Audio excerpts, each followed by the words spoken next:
हरे कृष्णा। तो बहुत समय के पश्चात हम सब फिर मिले हैं और महाभारत श्रृंखला में आज हम एक बहुत ही विवादास्पद कंट्रोवर्शियल विषय चर्चा करेंगे। उससे पहले क्योंकि काफ़ी समय हो गया है तो अंतिम जो लेक्चर था द्रौपदी वस्त्रहरण, वो इंसिडेंट से हमने क्या क्या देखा उसके थोड़ा उसको समराइज़ कर लेते हैं।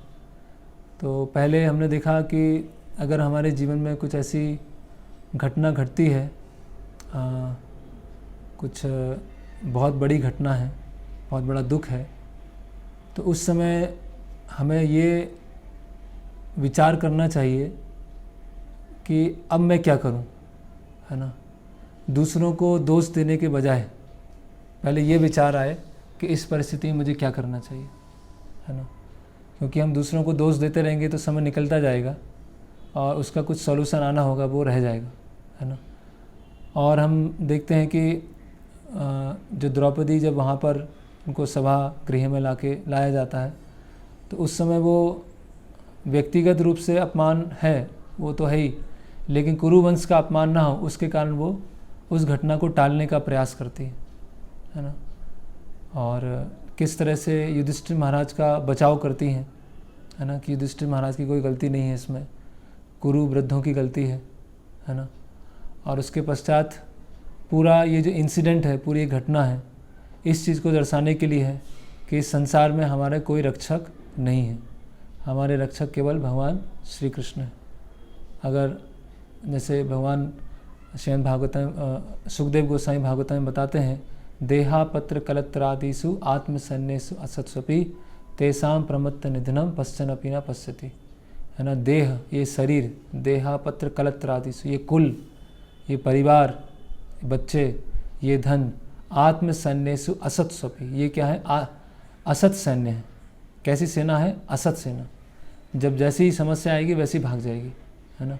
तो हमने बहुत सारी सेना जोड़ के रखी है। किस लिए रखा है, बैंक बैलेंस है हमारा, बहुत सारी इंश्योरेंस पॉलिसीज़ हैं और बहुत सारे सगे संबंधी हैं हमारे, लेकिन जैसी समस्या आएगी सब भाग जाएंगे, कोई काम नहीं आएगा, है ना। असत सेना है ना। तो ये पूरा जो पास टाइम है इसमें भगवान कृष्ण जो द्रौपदी है उनके थ्रू बता रहे हैं कि इस संसार में और कोई रक्षक, प्रोटेक्टर नहीं है केवल भगवान के अलावा। और उसके पश्चात भी जब पूरा हो जाता है फिर धृतराष्ट्र को अपनी गलती का एहसास होता है, तो धृतराष्ट्र पूछते हैं कि वर मांगो, तो द्रौपदी भी बोलती हैं कि युधिष्ठिर महाराज को पहले मुक्त कर दिया जाए, है ना। तो देखिए कितनी बड़ी उदारता है, कितना बड़ा हृदय है ना। और वहाँ पर अगर कोई प्रत्यक्ष रूप से ना हो, अप्रत्यक्ष रूप से हमारे दुख का कारण बना हो तो हमें कितने उसके प्रति घृणा हो जाती है, कितना द्वेष हो जाता है, और हम हमेशा निरंतर चिंतन करते रहते हैं कि उससे बदला कैसे लेना है ना। लेकिन हम जो द्रौपदी, उनका इतना महान चरित्र देख रहे हैं कि उनके मन में कभी किसी भी तरह का एहसास नहीं आया है युधिष्ठिर महाराज के प्रति, है ना। और बाद में वो 2 वर मांगती हैं और इस तरह से ये पूरा चैप्टर पूरा होता है। तो आज हम चर्चा करेंगे कर्ण के ऊपर। कर्ण के ऊपर बहुत सारी मूवीज़ भी बनी हैं साउथ इंडिया में, बहुत सीरियल भी बने हैं, बहुत बड़ा सीरियल भी बना है, दानवीर कर्ण, सूर्यपुत्र कर्ण, है ना। और जो भी सीरियल बने हैं, मतलब सो कॉल्ड धार्मिक सीरियल बने हैं, उसमें भी कर्ण को इस तरह से प्रस्तुत किया गया है कि जाति के नाम पर, जातिवाद के नाम पर उस पर बहुत ज़्यादा अपमान किया गया, है ना। वो बहुत बड़ा सूरवीर योद्धा था, अर्जुन से भी ज़्यादा क्या बोल सकते हैं, वीर था, अर्जुन से भी ज़्यादा सक्षम था, लेकिन किस्मत का मारा, हाँ, नियति का मारा अपना, है ना। तो कर्ण के साथ क्या क्या क्या बोल सकते हैं, अन्याय हुए, क्या क्या अलग अन्याय हुए वो हम देखते हैं। तो सबसे पहले जन्म होते ही साथ जो कुंती हैं उन्होंने उनको त्याग दिया, है ना। फिर द्रोणाचार्य ने शिक्षा देने से मना कर दिया कि केवल मैं क्षत्रियों को शिक्षा देता हूँ, या केवल जो कुरु वंश के हैं या कुरु वंश के लोग हैं उन्होंने मुझे हायर किया है उनको ही शिक्षा देता हूँ, है ना। फिर परशुराम जी ने श्राप दे दिया, है ना, कि जैसी ज़रूरत पड़ेगी, सबसे अधिक ज़रूरत पड़ेगी, उस समय तुम्हारी ये विद्या काम में नहीं आएगी। ठीक है। फिर कौरव और पांडवों की जब शिक्षा पूरी हुई तो उस समय रंगमंच बनाएगा, और रंगमंच में सब अपनी प्रतिभाएं दिखा रहे थे कि सब गुरुकुल से क्या क्या सीख के आए हैं। तो युधिष्ठिर महाराज भाला सीख के आए थे, भीम गदा, दुर्योधन गदा, अर्जुन धनुष, है ना। तो वहाँ पर कर्ण आता है, और कर्ण भी प्रस्ताव रखता है कि मैं भी अपनी प्रतिभाओं को दिखाऊंगा, लेकिन वहाँ पर फिर जाति के नाम पर कर्ण को अपमानित किया जाता है कि तुम सूत पुत्र हो और तुमको ये रंगमंच में, एग्जीबिशन मैच में लेने की, मतलब तुमको यहाँ पर अनुमति नहीं है। फिर द्रौपदी स्वयंवर होता है, तो बाकी सब राजा धनुष नहीं उठा पाते हैं, लेकिन कर्ण उठा लेता है। तो द्रौपदी अपमानित करती है कि सूत पुत्र के साथ मैं विवाह नहीं करूँगी। करेक्ट।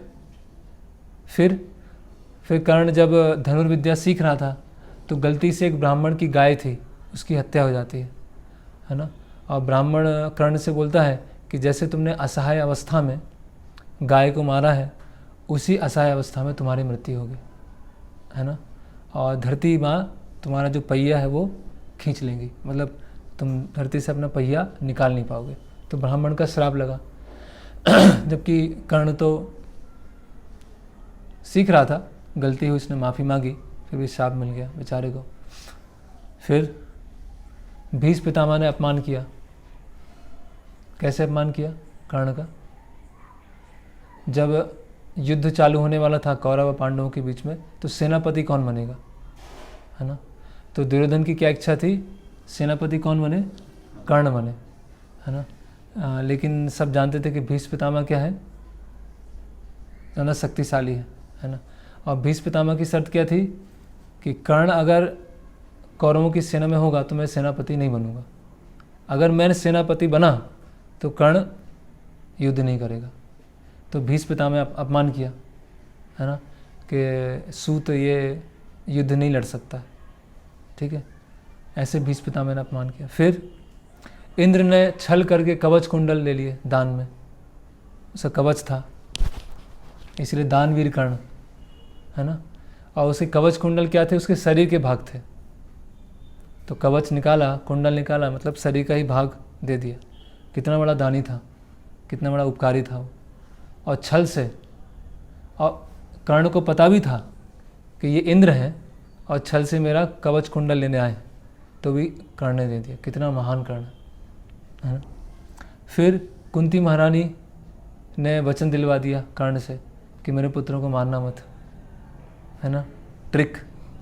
तो कर्ण ने बोल दिया कि हाँ, आपके 5 ही पुत्र रहेंगे, है ना, या तो मैं मरूंगा या अर्जुन मरेगा, ठीक है।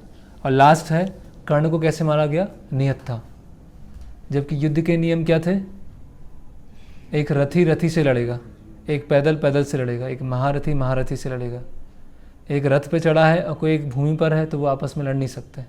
तो जब कर्ण निहत्था था और उसका पहिया जब वो निकाल रहा था, तब निहत्थे किसी पे मारना, ये तो क्या है, अन्याय है ना। तो अन्याय है ना। तो इतने सब अपमान हुए। तो ये हम ये 2 सेशन में हम लेंगे, है ना। इसके अलावा कोई अन्याय हुआ आप लोग बता सकते हैं।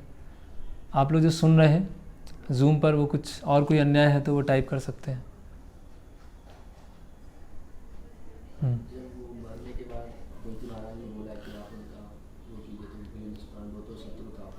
हाँ,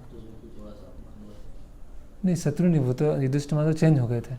युधिष्ठिर महाराज, हाँ, तो इसमें अन्याय क्या हुआ, कर्ण के साथ क्या अन्याय हुआ?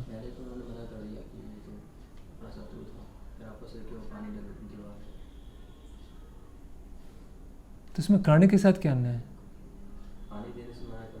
नहीं, मना थोड़ी किया था, दिया ना, वो जल तर्पण किया ना। वो तो गुस्सा हुए थे, नहीं किया उन्होंने। तो वो तो अफसोस कर रहे थे कि पहले पता होता तो ये युद्ध होता ही नहीं। और क्या अन्याय? किसी को याद हो, किसी के हृदय में उसकी भावनाएं छुपी हुई हों तो वो भी बता सकते हैं।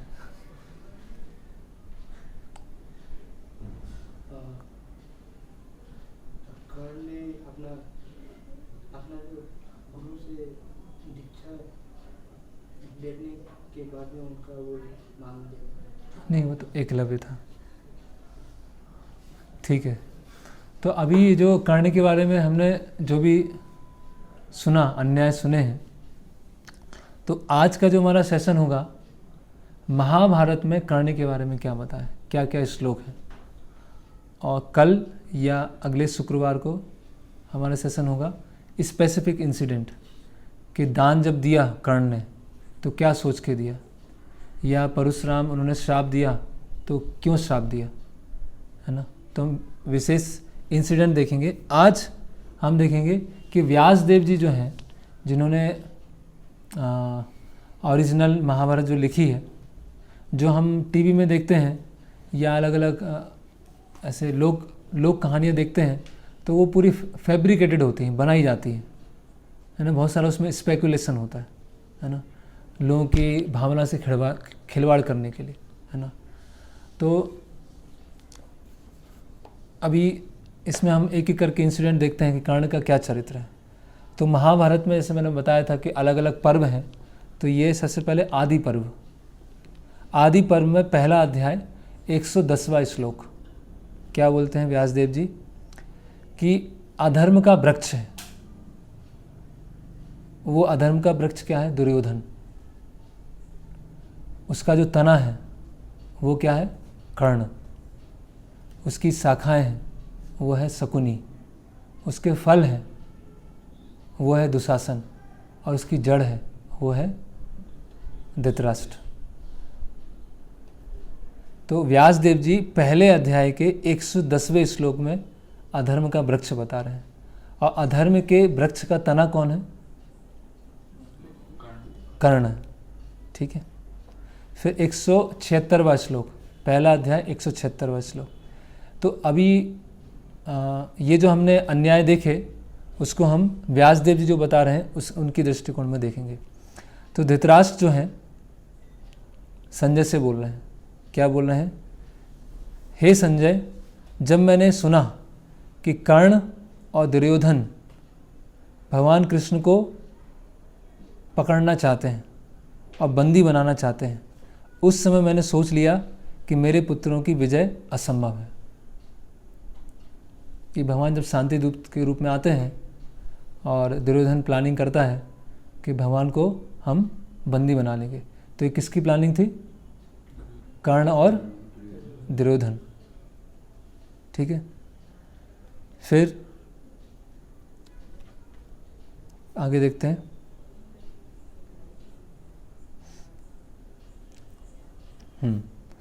तो फिर 61वां अध्याय है आदि पर्व का, 16वां और 17वां श्लोक है। जब कौरवों ने पांडवों को अलग अलग तरह से नुकसान पहुंचाने का प्रयास किया लेकिन वो असफल रहे, ऐसा प्रतीत हुआ कि भाग्य उनके साथ है, तब दुर्योधन ने कर्ण और दुशासन से विचार विमर्श करके और धृतराष्ट्र की आज्ञा से पांडवों को लाक्षागृह में जलने के लिए भेज दिया। तो दुर्योधन ने किससे कंसल्टेशन किया? दुशासन और कर्ण से, है ना। कमेंट में लिख रहे हैं कि लोग जब दुर्योधन लाक्षागृह में का प्रस्ताव रख रहा था तो सीरियल में इस तरह से दिखाया जाता है कि कर्ण तो बहुत मासूम था, कर्ण ने उसमें सहमति नहीं दिखाई थी। कर्ण बोला था युद्ध से जीतना चाहिए, इन सब चीज़ों से नहीं जीतना चाहिए, है ना। तो लेकिन हम देख रहे हैं कि कर्ण ने भी दुर्योधन का साथ दिया। ठीक है। फिर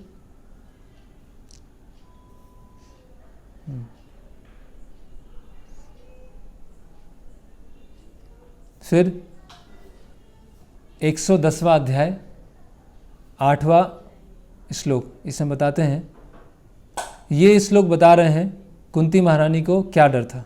जब सूर्यदेव कुंती महारानी के सामने प्रकट हुए तो कुंती महारानी बहुत डर गई। कुंती महारानी ने सूर्यदेव से अनेकों प्रार्थनाएं की और उन्होंने निवेदन किया, लेकिन सूर्यदेव ने उनको इंसिस्ट किया, है ना।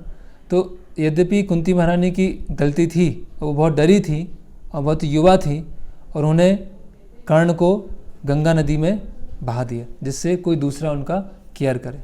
कमेंट, निश्चित है कि उनकी मिस्टेक थी, लेकिन उनकी जो उम्र थी और उनकी जो परिस्थिति थी उसकी वजह से उनको ऐसा करना पड़ा, है ना। और यद्यपि कर्ण भी क्या था, पिछले जन्म में क्या था, सहस्त्र कवच राक्षस था, है ना, सहस्त्र कवच राक्षस। तो उसका एक कवच बचा था, तो एक कवच को भी तोड़ना था, है ना। तो सूर्यदेव के संग में था, है ना। तो सूर्यदेव के संग में आने के कारण थोड़े से उसमें अच्छे गुण भी आ गए थे, लेकिन ओवरऑल तो क्या था, वो था राक्षसी। तो उसकी वजह से भाग्य इस तरह से हुआ कि कुंती महारानी के विवाह से पहले जन्म हुआ, कुंती महारानी ने गंगा नदी में छोड़ दिया। फिर आगे देखते हैं। वृष्णि, अंधक, कर्ण सभी लोग द्रोणाचार्य से धनुर्विद्या सीखने आए।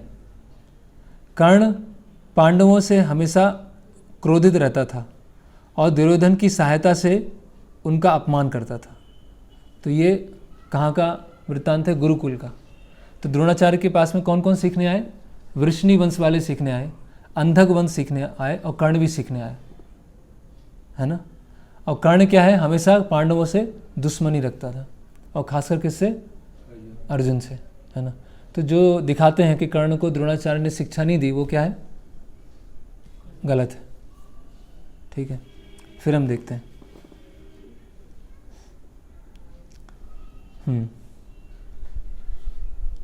कर्ण दान देने के लिए प्रसिद्ध था। तो जब दुर्योधन ने कर्ण को अंगराज बनाया, तो कर्ण ने दुर्योधन को बोला, हे राजा, तुमने मुझे राजा बनाया है, इसीलिए मैं तुम्हें क्या उपहार दे सकता हूँ। तो दुर्योधन ने बोला कि मैं तुम्हारी मित्रता हमेशा के लिए चाहता हूँ। कर्ण ने बोला ऐसा ही होगा, और दोनों ने एक दूसरे को गले लगाया।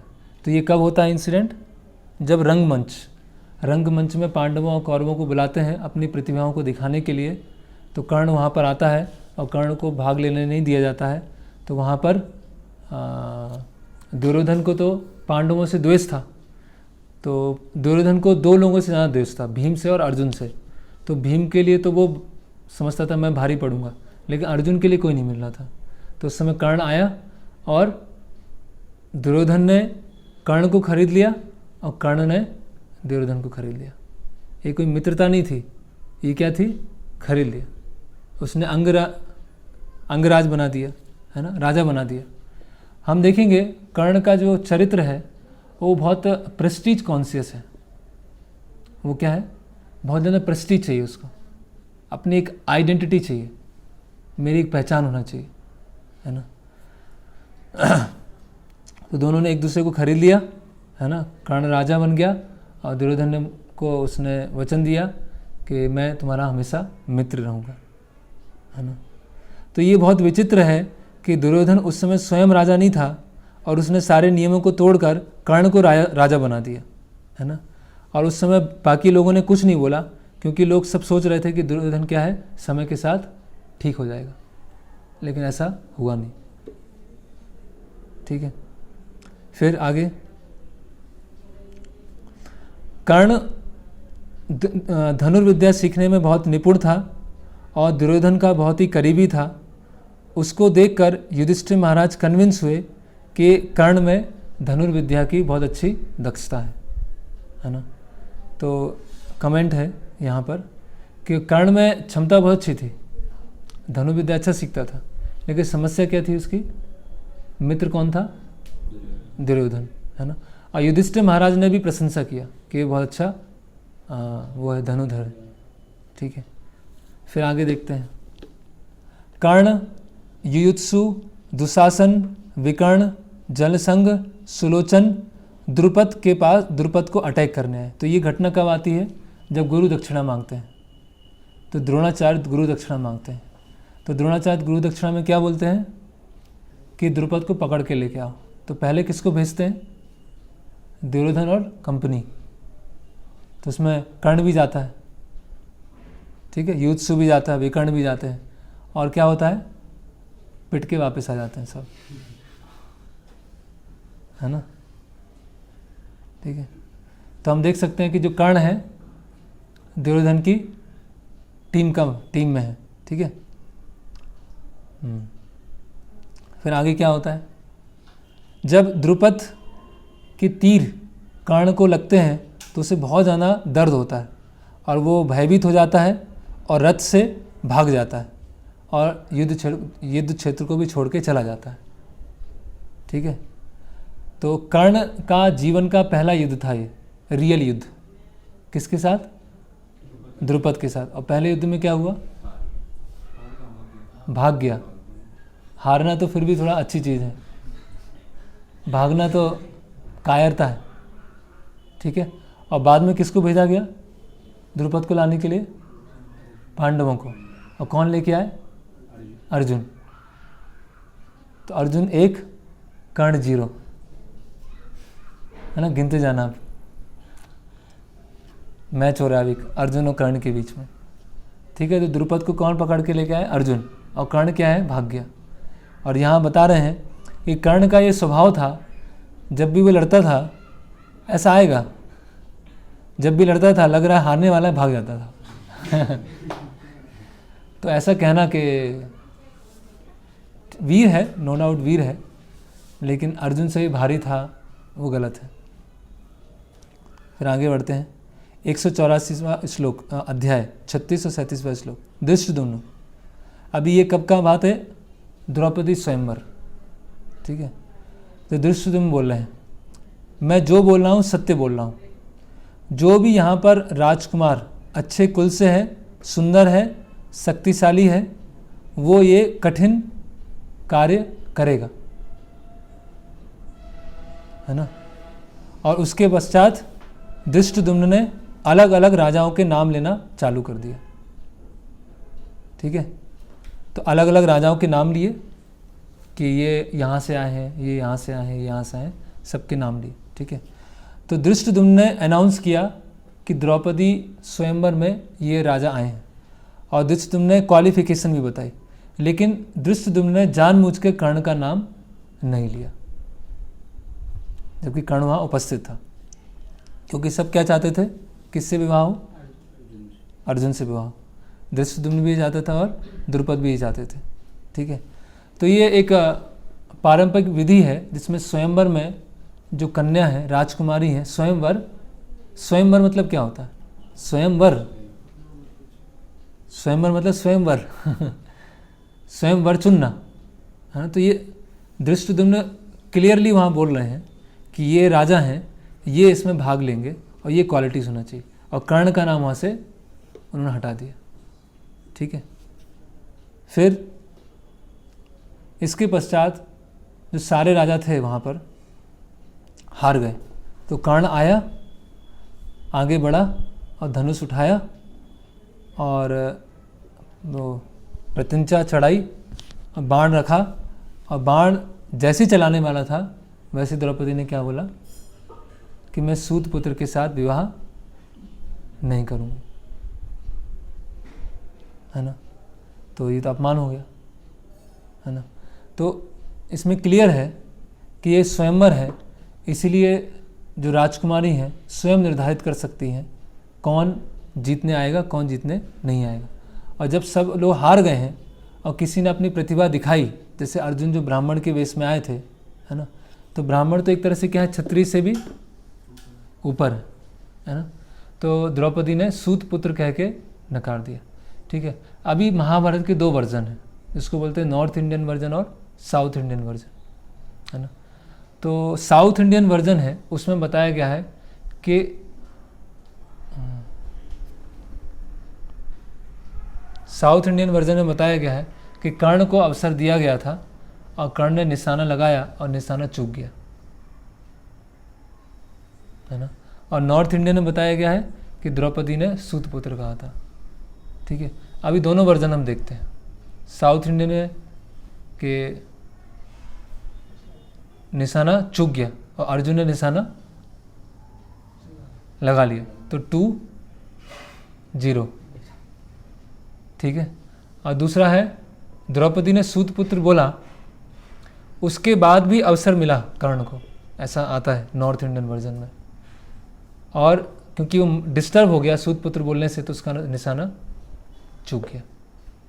तो एक जगह डायरेक्ट निशाना चूक गया, एक जगह सूतपुत्र बोलने से निशाना चूक गया। तो अगर धनुधर है तो थोड़ा बात बोलने से अगर निशाना चूक रहा है तो कहने का मतलब क्या है, एक्सपर्ट नहीं है। और जब अर्जुन आया ब्राह्मण वेश में तो बहुत सारे लोग विरोध कर रहे थे, रोक रहे थे कि ब्राह्मण कैसे आ सकता है क्षत्रियों के स्वयंवर में। तो अर्जुन का मन क्या है, विचलित नहीं हुआ और उसने निशाना साध लिया। और जो मध्वाचार्य हैं वो भी अपने टिप्पणी में बताते हैं कि कर्ण को अवसर मिला और वो चूक गया। और वो बताते हैं कि उसमें वो नहीं बताते कि सूतपुत्र बोला गया, वो निशाना चूक गया, है ना। अब मध्वाचार्य कौन है, स्वयं भीम है जो वहाँ पर उपस्थित है, ठीक है। तो ऐसा नहीं कर्ण के साथ कोई अन्याय हुआ। फिर अगला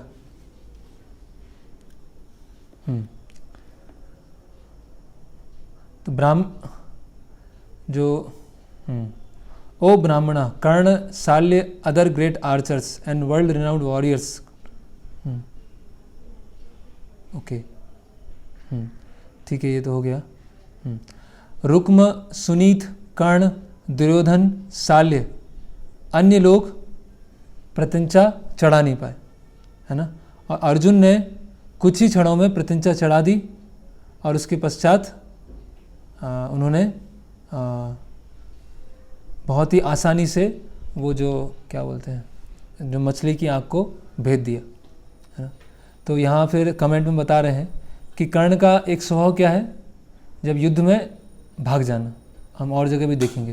और दूसरा स्वभाव है अगर कोई अपमानित करे, थोड़ा सा अपमान करे तो बहुत जल्दी डिस्टर्ब हो जाना और उसकी वजह से लक्ष्य से चूक जाना, है ना। फिर अगले आगे देखते हैं।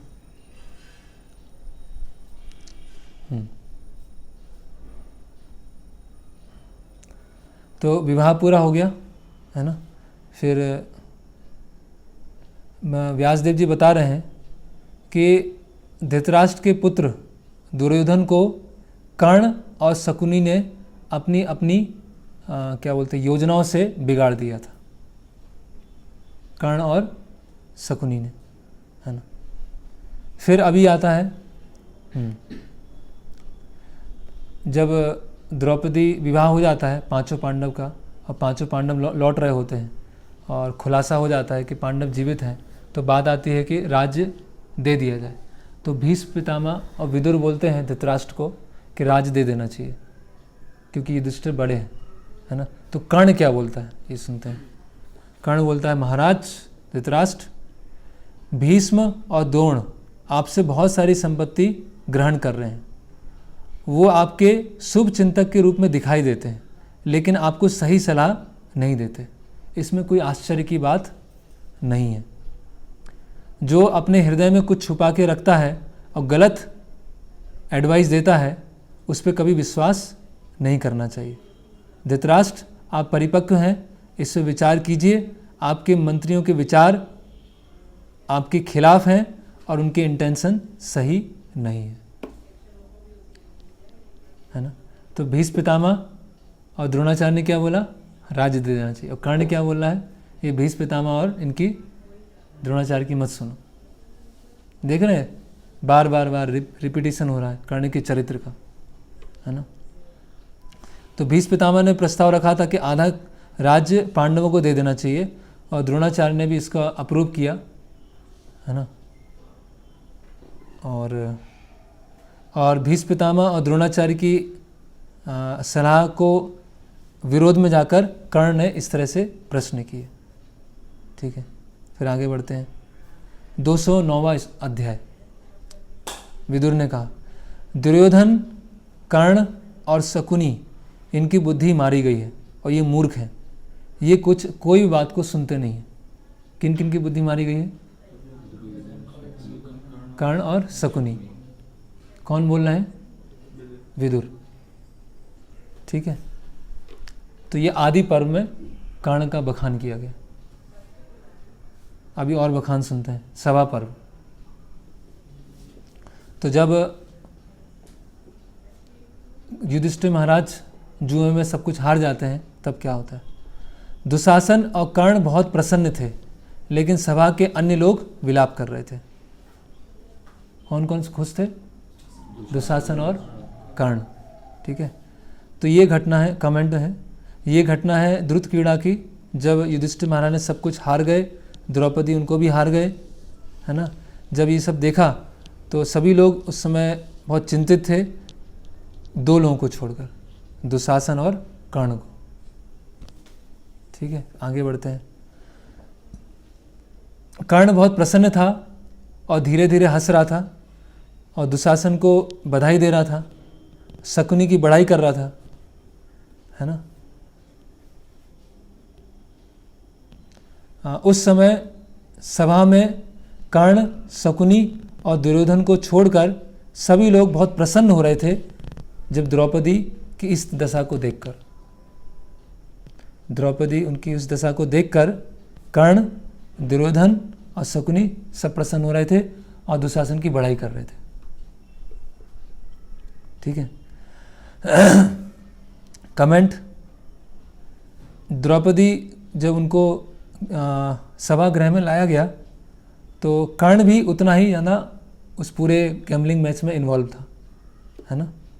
और उसने रोकने का भी प्रयास नहीं किया, अन्य लोगों ने रोकने का प्रयास किया, उसने दुशासन को बढ़ावा दिया, है ना। और द्रौपदी जब विलाप कर रही थी तो वो उसमें आनंद ले रहा था, हंस रहा था, है ना। और दुशासन को कॉन्ग्रेचुलेसन दिया, बहुत अच्छा, इंसल्ट अच्छा किया। तो इसमें कमेंट में लिख रहे हैं, ये दुख की बात है कि कर्ण के जो फॉलोअर्स हैं, जो कर्ण को अच्छा समझते हैं, वो वास्तव में वास्तविकता नहीं जानते, रियलिटी नहीं जानते। तो हम सभा पर भी चर्चा कर रहे थे, तो कर्ण ने दुशासन का बधाई दिया और द्रौपदी के दुख में आनंद ले रहा था, है ना, हंस रहा था। तो हम देख सकते हैं कि कर्ण का क्या चरित्र है। ठीक है, अभी जैसे हमने लास्ट लेक्चर में चर्चा किया था, विकर्ण ने केवल पूरी सभा में किसने आवाज़ उठाई थी? विदुर ने और विकर्ण ने। तो विकर्ण ने जब बोला कि ये भी जो भी हुआ है गलत हुआ है, ये पूरा जो गैम्बलिंग मैच है उसको नील कर देना चाहिए, तो कर्ण ने क्या बोला, है ना। तो ये बहुत महत्वपूर्ण है। तो कर्ण बोला है, if you think Draupadi has been brought to the assembly with one cloth on her body that is अधर्म, then I have a better answer for this, please hear. तो अगर विकर्ण तुमको लगता है कि द्रौपदी को यहाँ पर केवल एक ही वस्त्र में लाया गया है पूरी सभा में और ये अधर्म है, तो मेरे पास एक दूसरा आर्गुमेंट है, उसको सुनो। कुरुनंदन, देवताओं ने बताया है कि जो स्त्री हैं उनका एक पति होना चाहिए और द्रौपदी हैं उनके उसके 5 पति हैं, इसलिए द्रौपदी क्या है? अनचेस्ट है, वैश्या है ना। इसीलिए इस सभा में इस स्थिति में लाना कोई विशेष बात नहीं है, इसीलिए वो एक वस्त्र में लाए या बिना वस्त्र में आए उससे कोई फर्क नहीं पड़ता है, ये मेरा विश्वास है। पांडव और द्रौपदी अपने आप को खो चुके हैं, अपनी संपत्ति को भी खो चुके हैं और शकुनी ने धर्म के द्वारा उनको जीता है ना। तो हे दुशासन, ये विकर्ण मूर्ख है और बुद्धिमान की तरह बात कर रहा है। पांडव अपने ऊपर के वस्त्र को उतार दें और द्रौपदी के भी वस्त्र को दुशासन निकाल दे। जब पांडवों ने ऐसा सुना तो अपना जो मुकुट है और ऊपर के वस्त्र हटा दिए और दुशासन ने फिर द्रौपदी जो वस्त्र हरण करना प्रारंभ किया। इसमें कमेंट है कि पूरी सभा में केवल विकर्ण ने ही ऑब्जेक्ट किया और सब बहुत प्रसन्न हुए कि कोई तो किसी ने तो बोला, पूरी सभा शांत थी। लेकिन कर्ण इतना धूर्त निकला, इतना धूर्त है कि जैसे मैंने पहले ही बताया था कि ये जो दुर्योधन था उसके मन में भी ये बात नहीं आई थी, उसके मन में यही था कि पांडवों का और द्रौपदी का अपमान करना है, लेकिन वस्त्र हरण करना ये बात तो दुर्योधन के मन में भी नहीं था, लेकिन कर्ण ने उकसाया, है ना। तो ये पूरी महाभारत का ऐसा इंसिडेंट है जहाँ कर्ण का जो वास्तविक चरित्र है वो आता है। और उसके बाद प्रतिज्ञा लिया, भीम ने प्रतिज्ञा लिया कि दुर्योधन की जो जांघ है उसको तोड़ेंगे और दुशासन के हाथ को तोड़ेंगे। अर्जुन ने प्रतिज्ञा ली कर्ण को मारेंगे और सहदेव ने प्रतिज्ञा लिया शकुनी को मारेंगे, है ना। जब तो ये पूरी जो घटना हुई, इतना बड़ा दुष्कर्म हुआ, उसका जो सेंट्रल रोल था वो किसका था? कर्ण का था, है ना। और यहाँ कमेंट में बता रहे हैं जिस विवाह को व्यासदेव ने अप्रूव किया, शिव जी ने अप्रूव किया, भगवान कृष्ण ने अप्रूव किया, नारद मुनि ने अप्रूव किया, हमने देखा था ना, उसमें कर्ण द्रौपदी को इस तरह से अपशब्द बोल रहे हैं। करेक्ट। तो अभी इससे क्लियर कट और क्या है? ठीक है, फिर आगे बढ़ते हैं। फिर कर्ण बोलता है, तो जब ये सारा फेल हो गया, वस्त्रहरण फेल हो गया, भगवान कृष्ण ने रक्षा किया, कर्ण क्या बोल रहा है? हे राजकुमारी, जाओ और दुर्योधन के परिवार की सेवा करो, यही तुम्हारा कार्य रह गया। धृतराष्ट्र तुम्हारा स्वामी है, धृतराष्ट्र के पुत्र तुम्हारे स्वामी हैं, कुंती के पुत्र नहीं। हे सुंदर स्त्री, अभी कोई दूसरा पति चुन लो, तुम अभी द्रुत क्रीड़ा में हार गई हो, है ना। ये पांडव तुम्हारे पति बनने योग्य नहीं है, अभी तुम हमारी दासी हो और दासी की तरह कार्य करो। मतलब सबने, धृतराष्ट्र ने भी मान लिया, धृतराष्ट्र ने भी दे दिया, और उसके बाद फिर कर्ण बोल रहा है ऐसा, है ना। तो ये है सभा पर्व। फिर आता है वन पर्व, जब पांडवों को क्या हो गया? 12 साल का वनवास और 1 साल का अज्ञातवास, उसमें देखते हैं। फिर कर्ण क्या बोल रहा है कि पांडव जो हैं हस्तिनापुर वापस नहीं आएंगे जब तक वनवास पूरा नहीं होगा, और जैसे ही वो आएंगे फिर से हम एक द्रुत क्रीड़ा करेंगे और फिर से उनको हरा देंगे और फिर से वनवास भेज देंगे। ठीक है। और बोलता है कि पांडव तो अभी वन में हैं, उनको कोई संधि करने वाले राजा भी नहीं है, निहत्ते हैं, तो अभी मैं अपने जो है अस्त्र शस्त्र लेता हूँ, रथ पे जाता हूँ और पांडवों को निहत्ता वहाँ पर मार दूंगा। ठीक है। और जब तक वो इस कंडीशन में है, ऐसी दुख भरी स्थिति में है, तो उनको हराना, उनको मारना आसान है ना। कमेंट, तो ये घटना कब हुई? जब विदुर हैं पांडवों से मिलके आए वन में। अभी आप लोगों को महाभारत ज़्यादा सुना नहीं है, लेकिन हम मेनली डिस्कस कर रहे हैं कर्ण की क्या इंटेंशन थी। तो विदुर बीच में जाते हैं पांडवों से मिलने, और विदुर वापस आ जाते हैं, और उस समय कर्ण को, दुर्योधन को और शकुनी को चिंता हो जाती है कि विदुर मिल के आए, हो सकता है पांडव भी वापस आ जाए, है ना। तो कर्ण प्रस्ताव रखता है कि अभी हम जाते हैं और निहत्ते पांडवों को मार के आ जाएंगे। तो इसमें कौन सी वीरता है? कोई वीरता है इसमें? कायरता है। ठीक है। अभी ये बहुत जो सीरियल हैं इनके थ्रू बहुत ही एक गलत धारणा फैलाई गई है, और यूट्यूब में भी इसका वीडियो है। मतलब इतने बड़े असुर हैं ये लोग, इतने बड़े राक्षस हैं। वो क्या बोलते हैं कि जो द्रौपदी हैं उनका कर्ण के साथ प्रेम था, है ना। और जब द्रौपदी जो द्रुत क्रीड़ा में हार गई तो उस समय विचार कर रही थी कि मेरा विवाह अगर कर्ण से होता तो कितना अच्छा होता। कितने ये धूर्त हैं नॉवल लिखने वाले या सीरियल बनाने वाले। और उसमें उन्होंने स्टोरी बताई है कि जब वनवास में पांडव होते हैं तो क्या होता है, वहाँ एक एग्जैक्ट मुझे याद नहीं है, एक मुनि होता है, तो मुनि तपस्या कर रहे होते हैं, तो पांडव क्या करते हैं, एक फल तोड़ते हैं और फल को तोड़ के ज़मीन पर रख देते हैं। अब वो फल क्या था, मुनि जो ग्रहण करने वाले थे अपनी तपस्या के बाद, तो पांडवों को अफसोस होता है ना। तो अभी फल जो है कब दोबारा पेड़ से जुड़ सकता है, कब जुड़ेगा, जब कोई सत्य बोलेगा। अगर सत्य बोलेगा तो वो जो पेड़ से जुड़ जाएगा। ठीक है। तो युधिष्ठिर महाराज बोलते हैं तो जो फल है थोड़ा सा ऊपर उठता है। ठीक है। भीम बोलते हैं, कुछ बोलते हैं हमें जानने की आवश्यकता नहीं क्योंकि फेक है वो, तो भीम बोलते हैं तो वो थोड़ा ऊपर उठता है अर्जुन बोलते हैं थोड़ा ऊपर उठता है, तो पांचों पांडव सत्य बोलते हैं, है ना। जो तो जो शाखा होती है उससे थोड़ा नीचे फल रह जाता है, ठीक है।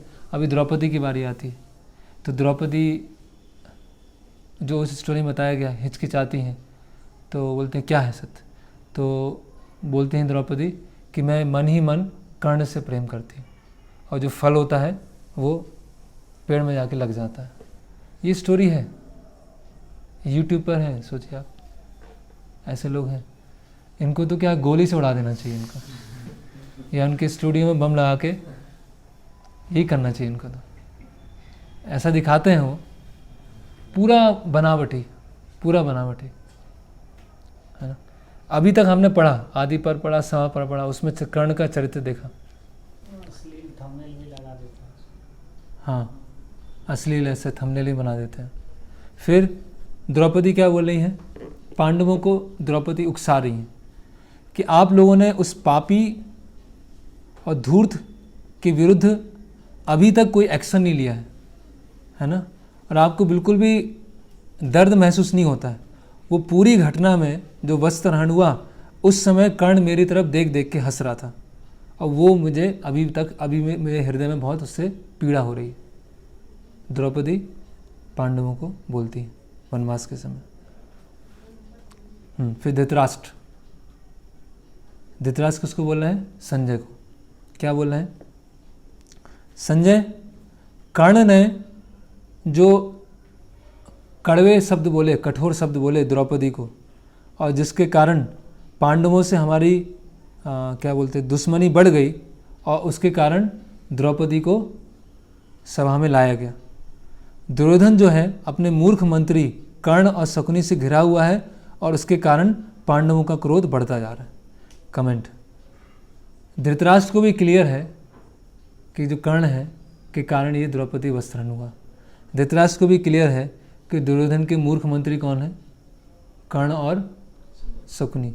लेकिन आम जनता जो है, जो कर्ण के फॉलोअर हैं, उनको क्लियर नहीं हो पा रहा अभी तक। धृतराष्ट्र को भी क्लियर हो गया। और क्या बोला ना, धृतराष्ट्र बोल रहा है क्लियर कट। फिर आगे बढ़ते हैं।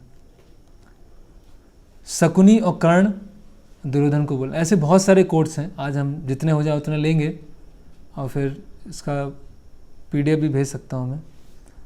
फिर बोलते हैं शकुनी और कर्ण दुर्योधन को बोलता है ना, पांडवों से तुमने राज्य हड़प कर उनको वन में भेज दिया है ना, उनको वन में सड़ने दो।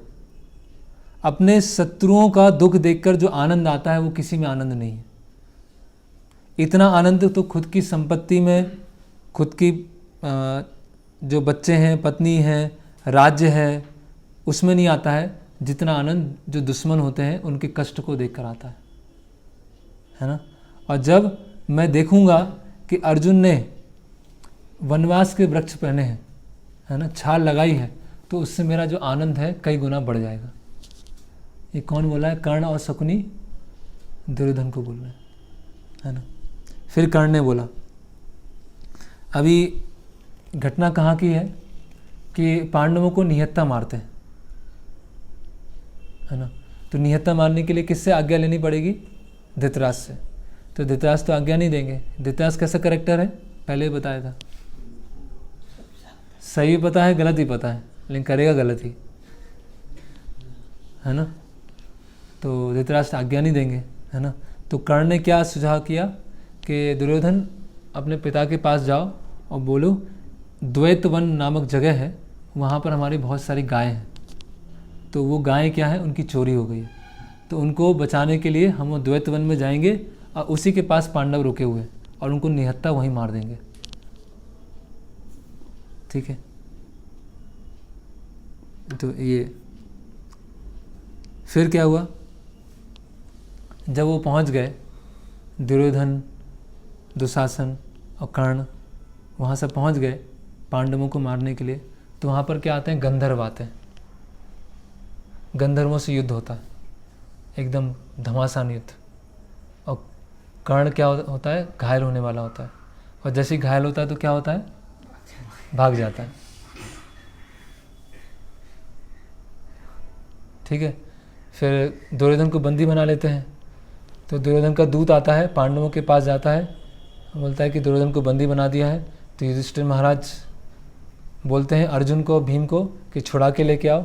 अर्जुन और भीम जाते हैं, गंधर्वों के साथ युद्ध लड़ते हैं, गंधर्वों को हरा देते हैं और दुर्योधन को मुक्त करा देते हैं। तो गंधर्वों से कौन हार गया?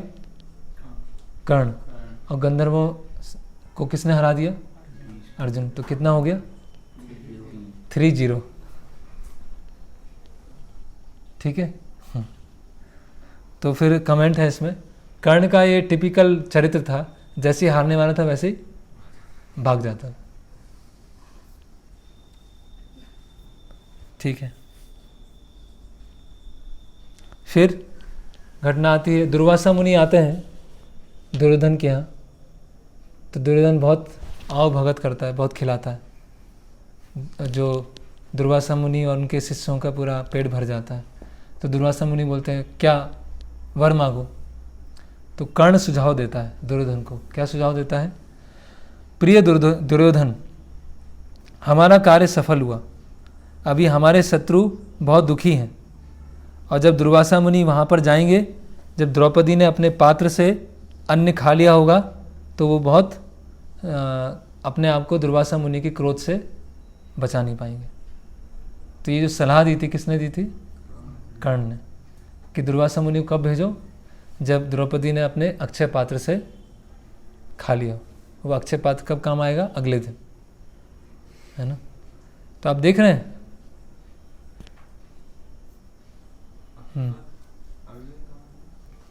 मतलब एक दिन उससे अन्न ले लिया, फिर वो अगले दिन उससे और निकाल सकते हैं। फिर कर्ण ने द्रोणाचार्य को शिक्षक के रूप में स्वीकार किया और दुर्योधन के साथ उसकी मित्रता हुई। ये फिर से आ रहा है। कर्ण ने द्रोणाचार्य, कृपाचार्य, परशुराम से अलग अलग तरह की विद्याएं सीखी, है ना। और दुर्योधन के साथ में कर्ण हमेशा पांडवों को नुकसान पहुंचाने का प्रयास करता था। तो ये बार बार रिपीट हो रही है, थीम बार बार रिपीट हो रही है ना। तो यहाँ भी स्पष्ट है कि द्रोणाचार्य शिक्षक थे, परशुराम शिक्षक थे। ठीक है। फिर आता है विराट पर्व। विराट पर्व में समरी में हम डिस्कस करेंगे। विराट पर्व क्या है? अज्ञातवास। तो पांडव क्या है? सब अज्ञातवास में।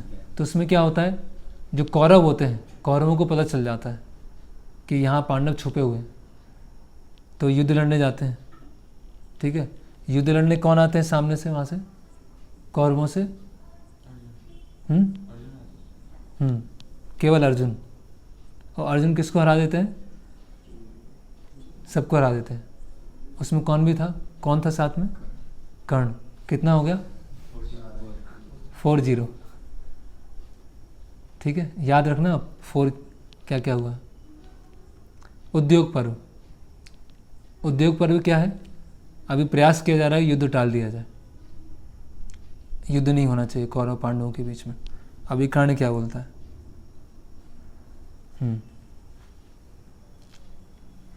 मैं अपने अस्त्रों को उठाऊंगा नहीं। भीष्म पितामह जब तक युद्ध भूमि हुए होंगे तब तक मैं अपने अस्त्रों को नहीं उठाऊंगा। भीष्म पितामह, जब आप when you are useless then everybody will see my power, कि जब आप गिर जाएंगे, मतलब आपकी मृत्यु हो जाएगी, तब मेरे लोग शक्ति देखेंगे। तो बताया जा रहा है कि कर्ण भीष्म पितामह के अंडर में रहकर युद्ध लड़ना नहीं चाहता था, क्योंकि अगर विजय हुई तो किसको क्रेडिट मिलेगा? भीष्म पितामह, क्योंकि सेनापति कौन है?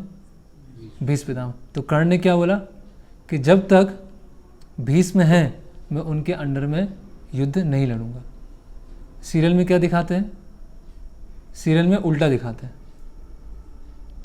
कि भीष्म पितामह ने बोला कि कर्ण को मैं अपने साथ में युद्ध में नहीं रखूंगा, जबकि यहाँ स्पष्ट है I will keep my weapons far away, Bhishma Dev will not see me here on the battlefield. Bhishma, when you are useless then everybody will see my power. तो अभी देखते हैं कर्ण का क्या है? प्रेस्टीज कॉन्शियस, प्रतिष्ठा चाहिए। करेक्ट। फिर आगे बढ़ते हैं। जिसने महाभारत पढ़ा है, सुना है, तो वो थोड़ा जल्दी रिलेट कर पाएगा। फिर उद्योग पर्व चल रहा है, तो भगवान शांति दूत बन के आते हैं, है ना, और शांति दूत का जो उनका कार्य होता है वो असफल हो जाता है। तो भगवान अभी द्वारिका जाने का प्रयास करते हैं, तो भगवान क्या करते हैं, कर्ण को बुलाते हैं और कर्ण को बोलते हैं मेरे साथ चलो, कुछ बात करना है। तो कर्ण को रथ पे बैठा के ले जाते हैं। अब भगवान कर्ण को बताते हैं कि तुम सबसे ज्येष्ठ पांडव हो, सबसे ज्येष्ठ कुंती पुत्र हो, है ना, इसलिए तुम्हें अपने भाइयों के प्रति स्नेही होना चाहिए और तुम गलत जगह से लड़ रहे हो, तुम्हें इस पक्ष में आके लड़ना चाहिए, है ना। तो कर्ण क्या बोलता है वो भी सुन लेते हैं।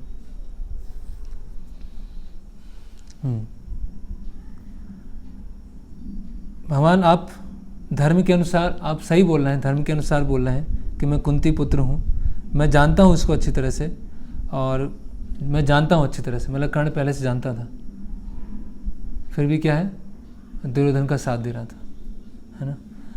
और माता कुंती ने मुझे सूर्य देव के द्वारा मेरा जन्म हुआ था और जन्म के साथ मुझे गंगा नदी में बहा दिया था।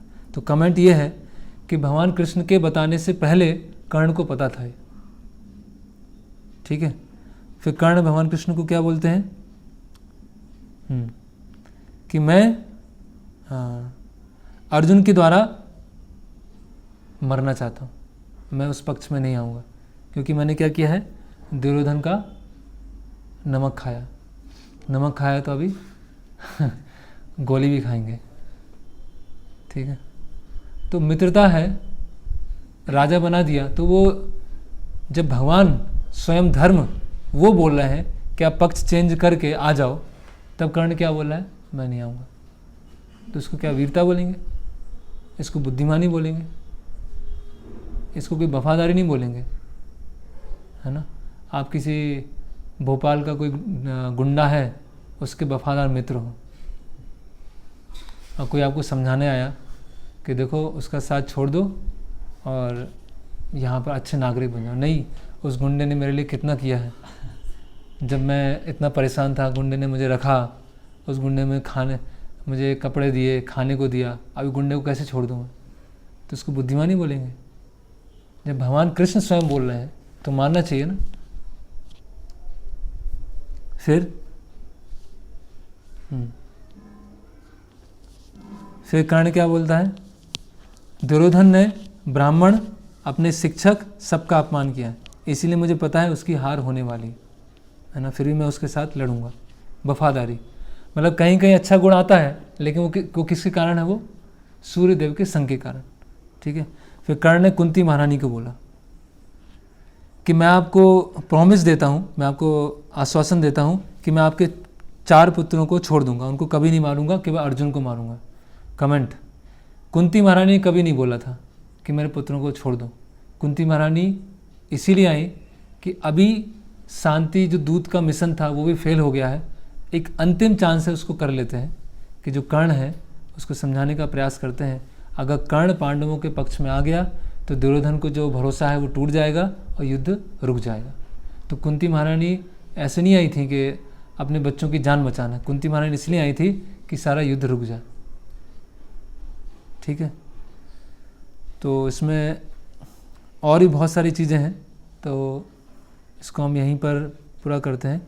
और एक चीज़ और है महत्वपूर्ण, 20 पर्व में कि जब द्रोण पर्व में अभिमन्यु का जब वध होता है तो कई महारथी मिलके मारते हैं अभिमन्यु को, है ना। निहत्ता रथ पे भी नहीं था, और उसमें कौन शामिल होता है, कर्ण भी शामिल होता है, और ये कोई वीरता नहीं थी, है ना। युद्ध के सारे नियम टूट गए। जिस दिन अभिमन्यु को इस तरह से मारा गया, उस दिन से युद्ध के सारे नियम टूट गए, ठीक है। तो यहाँ और भी इसमें बहुत काफ़ी आगे चर्चा है। अभी किसी का कोई प्रश्न है, कोई जिज्ञासा है तो वो पूछ सकते हैं। और हम 4-0 तक पहुँचे थे, लेकिन हम 10-0 तक पहुँच सकते हैं अगर हम पूरी चर्चा करेंगे कि 10 बार कर्ण पांडवों से हारा है, और एक बार थोड़ा सा भीम के साथ थोड़ी सी अच्छी फाइटिंग हुई है, जिसमें दोनों बराबर के रहे थे, मैच ड्रॉ हो गया था। तो 10-0 था अगर हम पूरा ही पढ़ेंगे। ठीक है, यहाँ समाप्त करेंगे। हरे कृष्णा। शिला प्रभुपाद की जय। महाभारत की जय।